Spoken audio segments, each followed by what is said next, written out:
can stop it, our love ain't fine. And I am burning, there is no light if you are far from me. What can I do if I don't see you? Welcome back ulit dito sa kusina ko. Mga kakusina ko, bago tayo magluluto ng ating seafood spread rice, andito tayo ngayon sa Kremlin, kung saan dito makikita ang palasyo ng presidente ng Russia. Ang Russia, mga kakusina ko, ay isang malaking bansa sa buong mundo.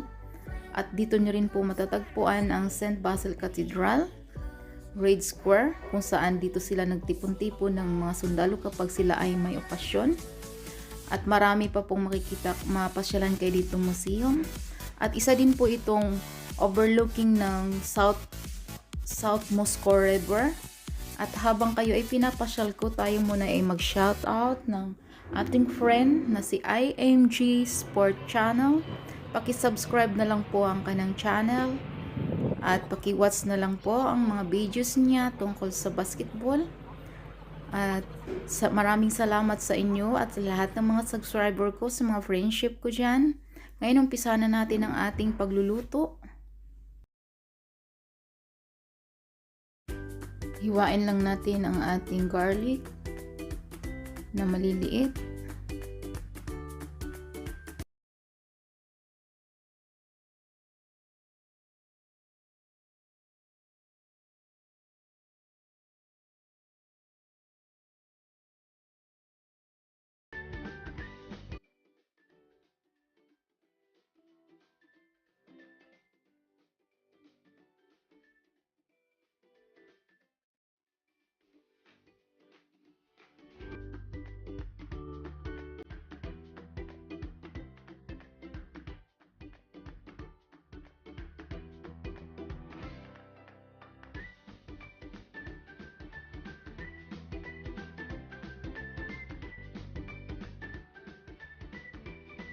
Sunod natin ang spring onion or green onion.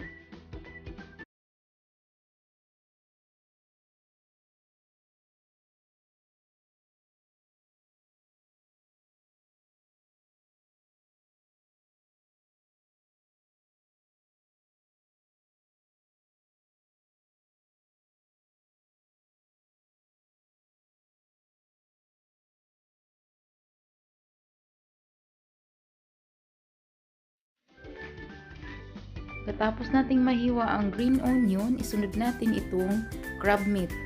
Artificial lang ito, mga kakusina ko, kasi dito sa Russia napakahirap mabilhan ng crab. So, puro frozen. Ito lang yung napili ko. Masarap naman siya, para din siyang crab talaga. Kaya, hiwain lang natin ito ng sa gusto nyo size.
Katapos nating mahiwa ang ating cucumber, ngayon isunod naman natin ang rice.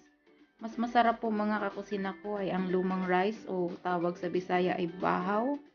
Pwede rin po yung bagong saing, pero mas masarap talaga yung bahaw.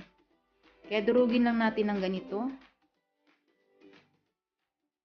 Dito mga kusina ko, gumamit ako ng butter kasi may sarili pong lasa din ng butter.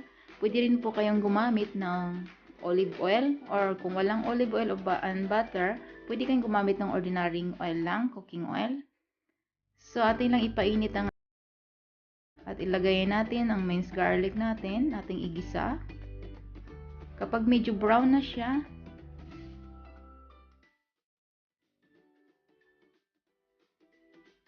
kapag brown na yung ating garlic, isunod na natin ang mixed seafoods na pinaghalong squid, shrimp at saka tahong.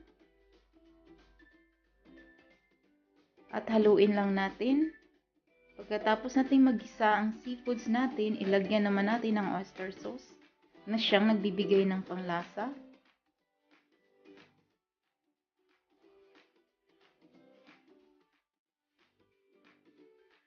Kapag nakikita nyo medyo patuyo na siya, ilagay na natin yung ating hiniwang cucumber at hayaan nating medyo maluto-luto siya ng kaunti.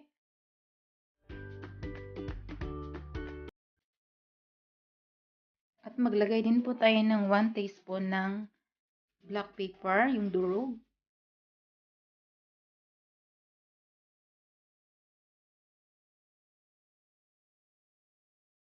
Pagkatapos natin maluto na yung cucumber, ilagay na natin ngayon ang ating rice. Haluin lang mabuti.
Haluin lang siya mabuti hanggang sa ma-dry.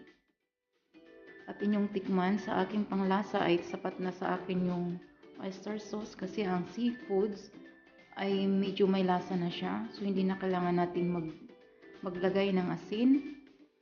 So hayaan lang siya munang magiging tutong-tutong ng kaunti.